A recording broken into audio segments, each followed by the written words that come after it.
En plantant des arbres de la liberté, en rejouant les gestes et les symboles de la glorieuse révolution de 1789, le peuple exprime une profonde aspiration à la participation politique. 300 journaux voient le jour à Paris entre février et juin. Des clubs s'organisent un peu partout, également en province, pour parler librement politique. Cet idéal fraternel complète la devise républicaine qui comporte désormais les 3 mots qu'on lui connaît aujourd'hui, liberté, égalité, fraternité. La révolution de 1848, ce qu'elle apporte, c'est la fraternité. C'est justement le 3e terme de la devise républicaine. Louis Blanc, l'un des grands penseurs du socialisme et l'un des 11 du gouvernement provisoire, le dit très bien. Au fond, la liberté sans l'égalité, c'est la lutte de tous contre tous. Donc la liberté doit être inscrite dans l'égalité. Mais pour qu'elle soit inscrite dans l'égalité, il faut un ciment. Un ciment qui est presque émotionnel. C'est une valeur, c'est l'idéal de fraternité, sans laquelle le système n'est pas stable. D'emblée se pose la question des contours de la République. Qui aura le droit de vote aux élections qui auront lieu en avril? Les femmes vont revendiquer leurs droits. Parmi elles, on trouve des romancières et des journalistes comme Eugénie Niboyer, qui fonde le journal La Voix des femmes, mais aussi, dans les clubs féminins, des couturières ou des lingères comme Jeanne Derouin, qui se présente comme candidate aux élections.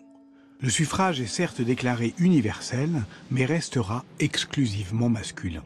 À l'occasion du scrutin d'avril, l'Assemblée nationale accueille pour la première fois un homme de couleur, Barthélemy Durand-Valentin, le maire de Saint-Louis du Sénégal. C'est Victor Schœlcher qui devient sous-secrétaire d'État aux colonies et c'est lui qui décrète le 27 avril l'abolition de l'esclavage. Des commissaires sont envoyés dans les colonies pour faire appliquer le décret d'émancipation. Mais les esclaves ne les ont pas attendus pour se soulever. Informés par des navires anglais, ils proclament leur liberté le 23 mai en Martinique, le 27 en Guadeloupe, le 10 août en Guyane, le 23 au Sénégal, le 20 décembre à La Réunion. La France métropolitaine sort péniblement d'une crise économique qui avait touché toute l'Europe suite aux mauvaises récoltes de l'année 1845. Les prix augmentent, le chômage est massif.